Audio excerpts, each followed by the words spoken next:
Hello friends, welcome to my YouTube channel माँ Vaishno Devi education academy. Friends, आज हम लोग पढ़ेंगे वही यूपी टेट पीवाईक्यू के क्वेश्चंस। ठीक, चलिए तो हम लोग स्टार्ट करते हैं।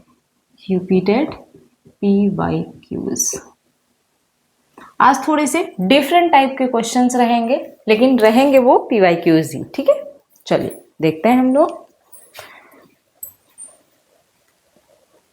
देखिए, जैसे एक क्वेश्चन है, यदि एक वृत्त की परिधि, ये 2014 का है, परिधि 44 सेंटीमीटर है तो उसका क्षेत्रफल होगा। यदि एक वृत्त की परिधि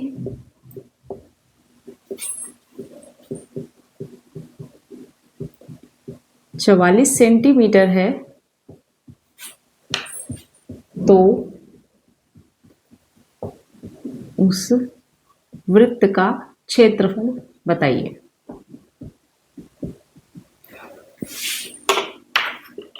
तो इसका आपको क्या बताना है? क्षेत्रफल। आपके पास ऑप्शंस हैं। अब देखिए, इस टाइप के क्वेश्चंस के लिए ना आपको फॉर्मूले लर्न होने चाहिए।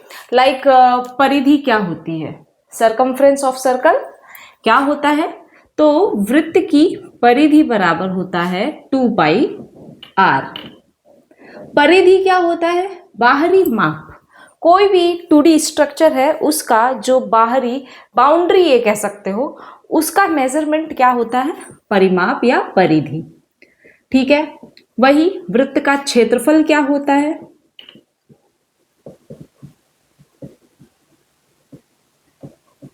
ये क्या होता है? तो पाई आर स्क्वायर। बस इन दो फॉर्मूले का यूज करना है हमें इस वाले क्वेश्चन में। अब हम ऑप्शंस नोट कर लेते हैं। हमारे ऑप्शंस हैं 49, 98, 151, 49, 98, 151 और 152 सेंटीमीटर स्क्वायर। अब देखिए कैसे सॉल्व करेंगे हम। तो पहले हमें क्या गिवन है? वृत्त की परिधि। तो बताइए, वृत्त की परिधि क्या होती है? 2 पाई r बराबर क्या है? 44 सेंटीमीटर। 2 पाई की वैल्यू क्या होती है? 22/7। r यहां से निकल जाएगा। ठीक है, तो बताइए r बराबर क्या हो जाएगा? 44। देखो 22 दूनी 44, ये 44 से 44 कट जाएगा। ठीक है, तो यहां पर ये 7 उधर जाएगा मल्टीप्लाई होके, तो r कितना आ गया? 7 सेंटीमीटर। अब आपसे क्या पूछा है कि इसका क्षेत्रफल बताइए। मुझे लगता है ये 154 है। हाँ, ये 154 है, क्योंकि आंसर यही आएगा। देखिए, अब क्षेत्रफल क्या होता है? तो पाई की वैल्यू क्या हो गई? 22/7। आर कितना है? 7 का स्क्वायर। तो 22/7 गुणा 7 गुणा 7, 7 से 7 कट गया और 22 सत्ते क्या होता है? 154 सेंटीमीटर स्क्वायर हो गया। बताइए कितना टाइम लगा? ये 2014 का क्वेश्चन है। ठीक है, अब देखिए इसी टाइप से अब आपको क्या करना है, ये जितने भी हम क्वेश्चंस बता रहे हैं आप बस इनके फॉर्मूले लर्न कर लीजिए, और ये 100% है कि एग्जाम में यहीं से क्वेश्चन आएंगे और कहीं से नहीं आएंगे। ठीक है, क्यों? क्योंकि उनका एक पैटर्न फिक्स है। ठीक है, आपसे बस डिजिट्स चेंज हो सकती हैं। हो सकता है इस जगह आपको परिधि ना दे करके इस जगह व्यास दे दे। तो अगर वृत्त का व्यास दे दिया है तो त्रिज्या क्या होती है? वृत्त की आधी होती है। तो बस आधी करके फिर आप क्षेत्रफल निकाल सकते हैं। मे बी क्वेश्चन में आपसे क्षेत्रफल ना पूछ करके आपसे पूछ दे कि परिधि बताइए, तो परिधि आप निकाल सकते हो। ठीक है, बस दिमाग एक्टिव रखिए और सारे क्वेश्चंस बहुत ही इजी वे में आप कर सकोगे। चलिए अब हम लोग चलते हैं नेक्स्ट क्वेश्चन पे। तो इसका सही जवाब क्या हो गया? Option D. ठीक है, 154 सेंटीमीटर स्क्वायर।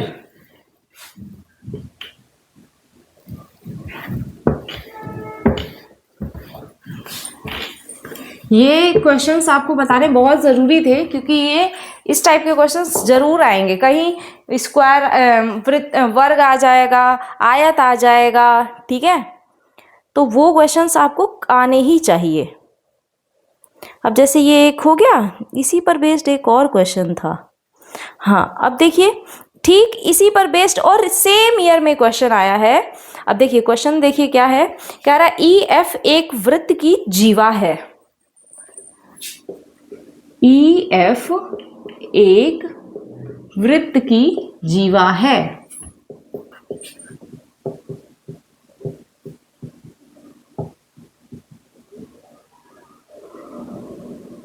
ठीक है, ई एफ क्या है, एक वृत्त की जीवा जिसकी लंबाई 10 सेंटीमीटर है, जिसकी लंबाई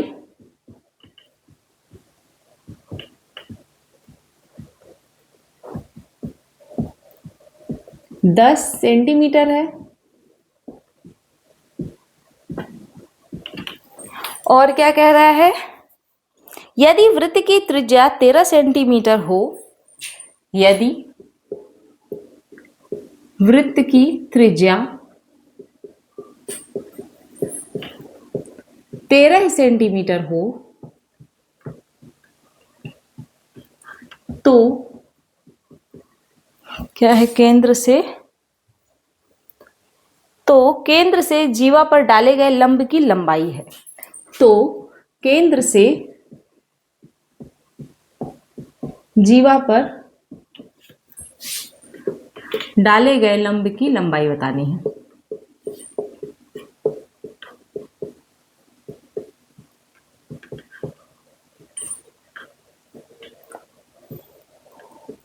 अब देखिए एक ही साल में, ये भी 2014 का ही पीवाईक्यू है, ठीक है, और वृत्त से, ये भी वृत्त है और इसके पहले जो हमने क्वेश्चन बताया वो भी वृत्त का ही था, ठीक है ना, यानी कि सर्कल से 2 क्वेश्चन आ गए। अभी और हम देखते हैं, ठीक है, तो इसके ऑप्शंस नोट कर लेते हैं हम लोग।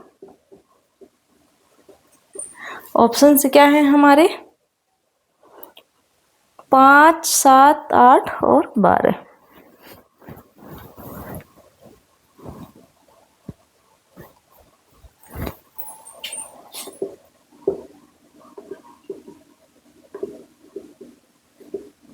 अब देखिए पहले आप एक वृत्त बनाइए,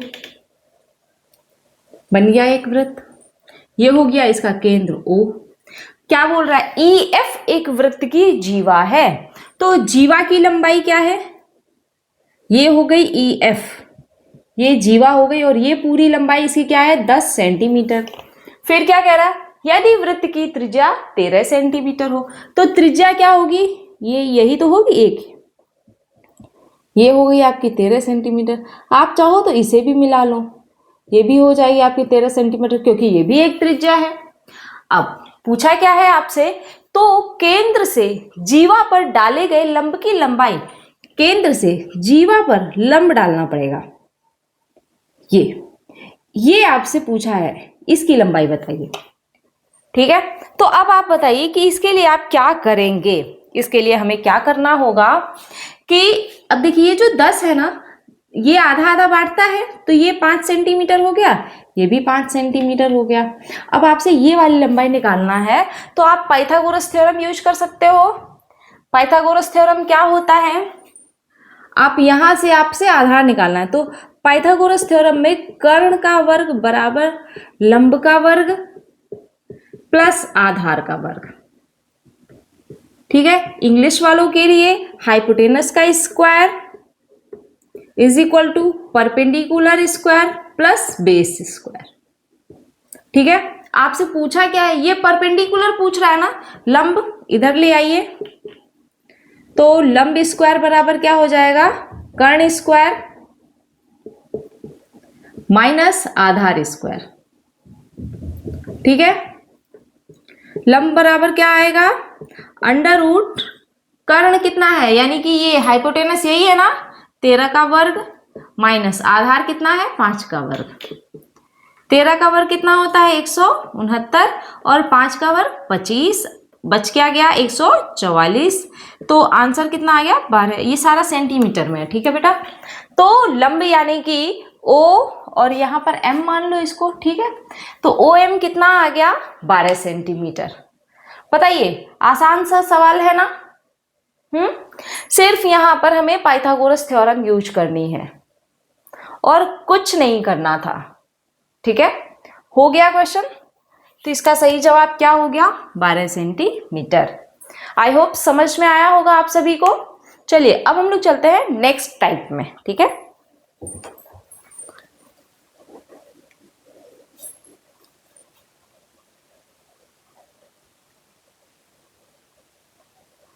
अब देखिए उसी साल में और मैं क्वेश्चन देखूं इस टाइप के। हाँ, अब देखिए इसमें फिगर वाला क्वेश्चन कितने आए हैं? हाँ, एक है कि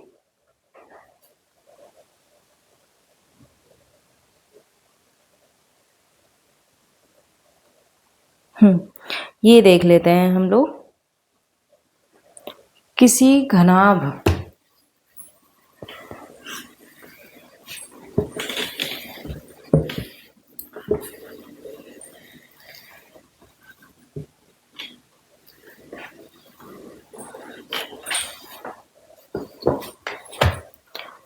पहले एक फिगर वाला क्वेश्चन देख लेते हैं, उसके बाद चलते हैं उस पे।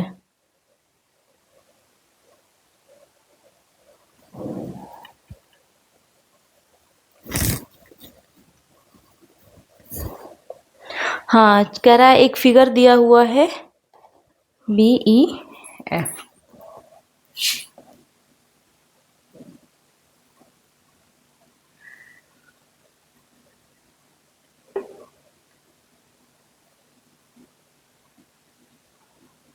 ये कितना है? सॉरी, ये नहीं है, ये है आपका 70 डिग्री और ये है आपका 60 डिग्री।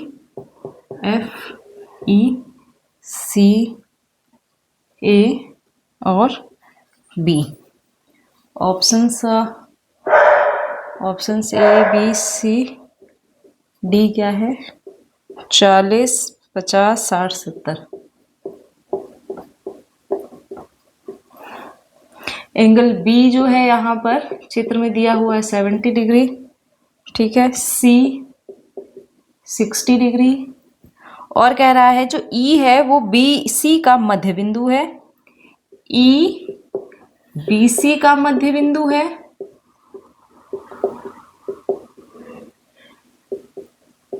और E हो गया, और F जो है वो AC का है, FAB का है।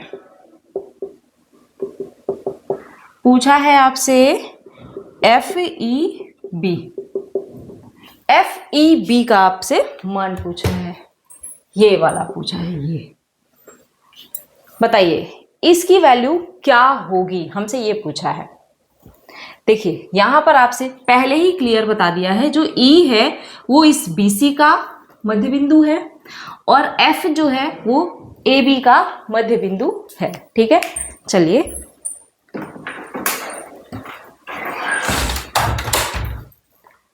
तो अब इसमें हम लोग क्या करेंगे। अगर आपको सिमिलैरिटी पता हो, यहाँ पर लिखा तो नहीं है, सीधे लिख दिया है कि क्षेत्र में कोण B बराबर 70 अंश और C बराबर 60 अंश, और ये क्या रखा है कि जो E है वो BC का मध्य बिंदु है और F जो है वो AB का है। आप यहाँ पर सिमिलैरिटी प्रूव कर सकते हो किसमें। एक ट्रायंगल ये ले लो BEF और दूसरा BCA, या ABC ले लो FBE कर दो। ये दो ट्रायंगल हम लेंगे तो क्या लिखेंगे? त्रिभुज BEF और त्रिभुज BEF हो गया तो BCA में। ठीक है, हम दो त्रिभुज लेंगे तो यहां पर क्या क्या आपको हो सकता है? कॉमन क्या है? B। एंगल B जो है वही एंगल B होगा, दोनों में कॉमन है। ठीक है, क्या लिख सकते हो? कॉमन उभयनिष्ठ कोण। ठीक है, और क्या कर सकते हो? जब ये है क्या मध्य बिंदु है ना, तो जब मध्य बिंदु है तो ये BE और BE बराबर क्या हो जाए? देखिए BE बराबर EC होगा ना। ठीक है,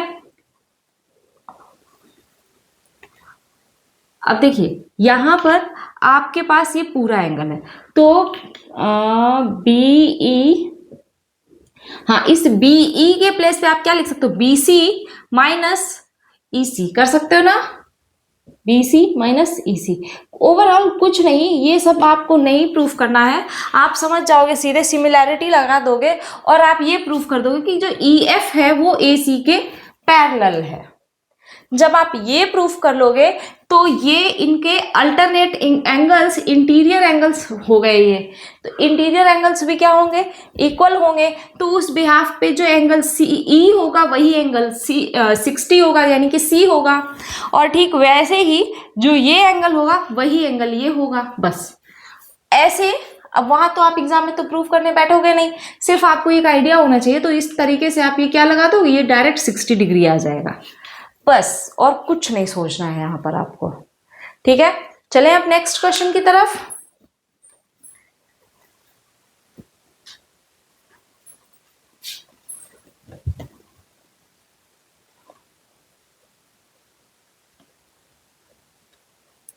हाँ यहां पर ना आप ये थ्योरम यूज करोगे क्या, कि किसी त्रिभुज में, त्रिभुज की किन्हीं दो भुजाओं के मध्य बिंदुओं को मिलाने वाली रेखा त्रिभुज की तीसरी भुजा के समांतर होती है। अब देखिए ये जो दो बिंदु है ना, इनको मिलाने वाली रेखा ये है और इसकी तीसरी भुजा ये है, इनके क्या होती है, ये समांतर होती हैं। बस ये थ्योरम है, यहाँ पर हम प्रूविंग कर रहे थे। ठीक है, तो उस तरीके से यहाँ पर इनके ये एकांतर कोण, संगत कोण, ये सभी कोण इक्वल होते हैं। ठीक है, चलिए अब हम चलते हैं नेक्स्ट क्वेश्चन की तरफ।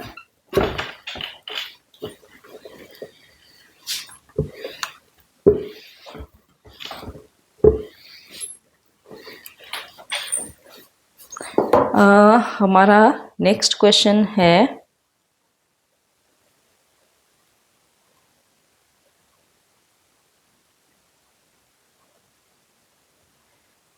कह रहा है किसी घनाभ की 3 संलग्न फलकों के क्षेत्रफल क्रमशः, किसी घनाभ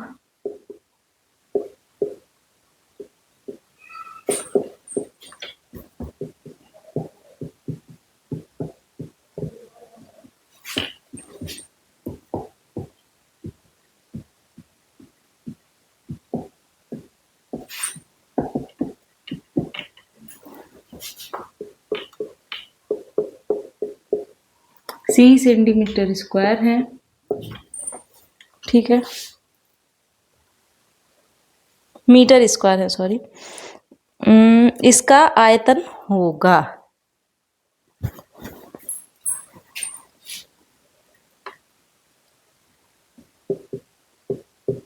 इनका क्या आपसे पूछा है, आयतन। अब आपको पता होना चाहिए कि घनाभ का आयतन क्या होता है। ठीक है, ऑप्शंस लिख लीजिए। ऑप्शंस में है a b c, under root a b सी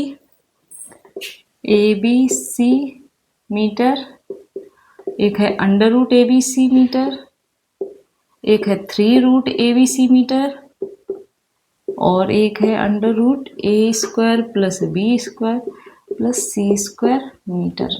देख लो जरा, यहाँ पर सॉरी मीटर आयतन पूछा है ना, तो मीटर क्यूब होगा।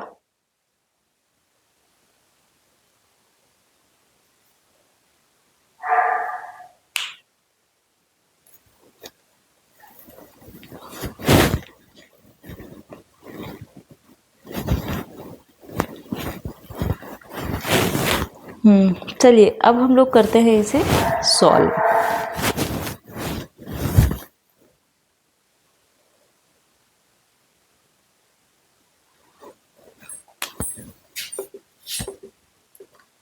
अब आप बताओ कि इसमें हम लोग कैसे करेंगे। हम आपके लिए फॉर्मूला लिखे दे रहे हैं कि फलकों का क्षेत्रफल दिया हुआ है ना, यानी कि पहली फलक अगर L इंटू बी होती है तो उसका बराबर क्या है, ए मीटर, ए मीटर। इस दूसरी बी एच होती है और इसका है बी। तीसरी क्या होती है, एच एल, उसका है c मीटर स्क्वायर। और घनाभ का आयतन हम यहाँ लिख देते हैं।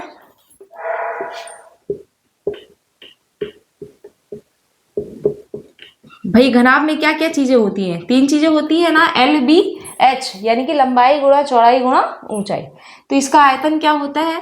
एल बी एच, वही यानी कि लंबाई गुणा चौड़ाई गुणा ऊंचाई, ये होता है। तो अब आप बताओ कैसे आप इसको ABC में कन्वर्ट करोगे, बोलो। अगर हम यहीं पर मल्टीप्लाई भी करें इनका, तो देखो इन तीनों को आप मल्टीप्लाई करो यहाँ पर, समझना इस चीज को। तो एल स्क्वायर हो जाएगा, बी स्क्वायर होगा और एच स्क्वायर होगा, तब जाकर ये कहीं ABC आएगा, ABC। और मीटर में तो मीटर ये 6 पावर हो जाएगी, ठीक है। इतनी बात पहले समझ में आई आपको। हमको क्या चाहिए? LBH। अगर आपको LBH चाहिए तो ये स्क्वायर में है ना, LBH लाने के लिए आप इनको अंडर रूट में कर सकते हो क्या? ये इनका स्क्वायर इधर चला जाएगा तो अंडर रूट में ABC हो जाएगा कि नहीं होगा, बताओ। देखो नहीं समझ आया, फिर से देखो। अभी ये वाली लाइन हम गोल कर देते हैं 1 मिनट के लिए, देखना ध्यान से। ये हमने क्या किया, HL, ठीक है। हमने क्या किया, इनका मल्टीप्लाई करा, देखिए। तो LB into BH into HL, यहाँ पर करोगे A into B into C। इतनी बात समझ में आई। अब यहाँ पर L 2 बार है, B 2 बार है और H भी 2 बार है, तो L स्क्वायर B स्क्वायर और H स्क्वायर हो गया। यहाँ पर क्या हो गया, ABC, ठीक है। अब देखिए ये जो है यहाँ पर अगर ये पावर भी अगर आप करो तो मीटर की घात 6 हो गया, ठीक है। मीटर की घात 6 कर दो। अब इसको अंडर रूट में अगर ले जाओ तो देखो LBH बराबर क्या हो जाएगा, ये अंडर रूट ABC। अब देखो मीटर की घात 6 है, इसको भी तो अंडर रूट में करोगे तो LBH बराबर यही तो है आपका, यही हुआ कि नहीं हुआ। और LBH ही तो आपका वो है ABC, और ये जो है मीटर निकल के आ जाएगा क्यूब बाहर, और LBH ही तो आपका आयतन है, यही क्या है, इज इक्वल टू क्या कर सकते हो आप इसे, घनाभ का आयतन। बताइए कहीं भी कुछ भी टफ नहीं, टफ था क्या यहाँ पर? मुझे तो नहीं लगता, बस सिर्फ इन्हीं तीनों चीजों का मल्टीप्लाई करके ही तो आंसर आ गया है। तो यहां पर इसका सही आंसर क्या हो गया, under root ABC metre cube. बताइए समझ में आया आप सभी को? चलिए अब हम लोग चलते हैं नेक्स्ट क्वेश्चन पे।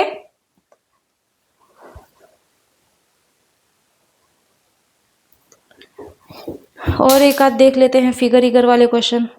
हाँ एक और फिगर का क्वेश्चन है भाई।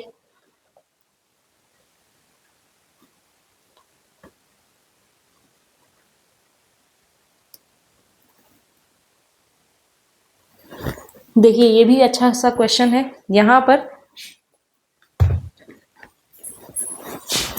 ये सारे PYQs आज हम 2014 के करा रहे हैं आपको, ठीक है। और ये बताना चाह रहे हैं कि अलजेब्रा वाले कितने क्वेश्चन आए हुए हैं इनसे।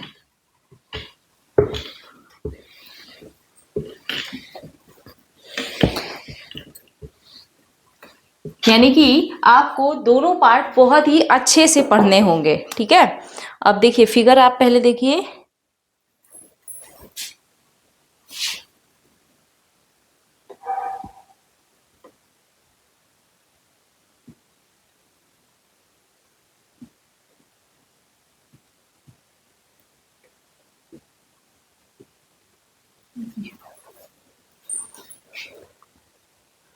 ABC ये 50 है।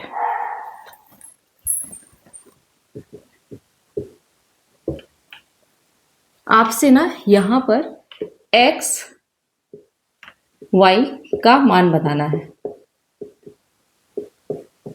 ठीक है। ऑप्शंस नोट कर लीजिए, क्रमशः हैं X और Y के 50 80 80 50।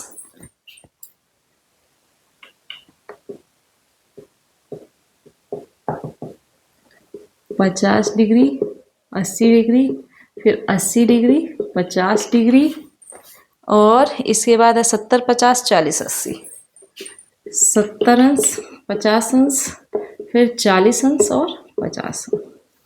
ये चीज है। अब आप बताइए, चलिए इस चित्र को सबसे पहले आपने देखा, जब आपने देखा तो इसमें आपने क्या एनालाइज किया? वो ये कि ये दोनों क्या है, शीर्षाभिमुख कोण है, ठीक है। तो y क्या है, y इस 80 अंश के बराबर होगा। अब आप गए कि पहले x बोल रहा है फिर y है, आंसर में आपके पहले बाद में y अंश का मान है। अब आप ऑप्शन में गए, आपने देखा कि 80 अंश सेकंड नंबर पे कहाँ पे है, सिर्फ एक ही ऑप्शन है और वही सही ऑप्शन हो जाएगा। पहली चीज तो ये बताइए, आपको कुछ करना पड़ा क्या? सिर्फ आपने एक चीज देखी कि अरे यार यहाँ पर तो शीर्षाभिमुख कोण है, ठीक है, वर्टिकली अपोजिट एंगल। तो जब वर्टिकली अपोजिट एंगल है तो वो दोनों क्या होते हैं, इक्वल होते हैं। तो y बराबर क्या हो गया, 80 अंश हो गया। अब ये हमने देखा, फिर हम गए ऑप्शन में कि हमारा आंसर क्या होगा। तो यहाँ पर बोला है कि x तथा y का मान क्रमशः होगा। तो x का तो हमने निकाला नहीं, लेकिन हमने y का निकाल लिया। फिर हमने देखा ऑप्शन कि y में सिर्फ एक ही जगह 80 अंश है, तो यहीं से आंसर आ गया आपका। लेकिन हम सॉल्व कर लेते हैं। तो ये आ गया आपका 80 अंश। अब आप बताओ 50, 80 और ये कितना हो जाएगा? सबका सम क्या होता है, 180 होता है ना। बस निकाल दो आप, x बराबर क्या हो जाएगा, 180 माइनस 8, 5, 13, ये 130, तो x अंश क्या आ गया, 50। तो आपका ऑप्शन आंसर क्या हो गया, 50 अंश और 80 अंश। और यही तो था। बताइए क्या सॉल्व करने की जरूरत थी, सिर्फ इतना ही ना। आपने एक बार देखा कि 80 अंश है y और वही सही आंसर हो गया। चलिए तो आज के लिए इतना ही रखते हैं फ्रेंड्स। बताइएगा ये सेशन आपको कैसा लगा, वीडियोस पे कमेंट एंड शेयर जरूर कर दिया करिए अपने फ्रेंड्स के साथ। Thank you.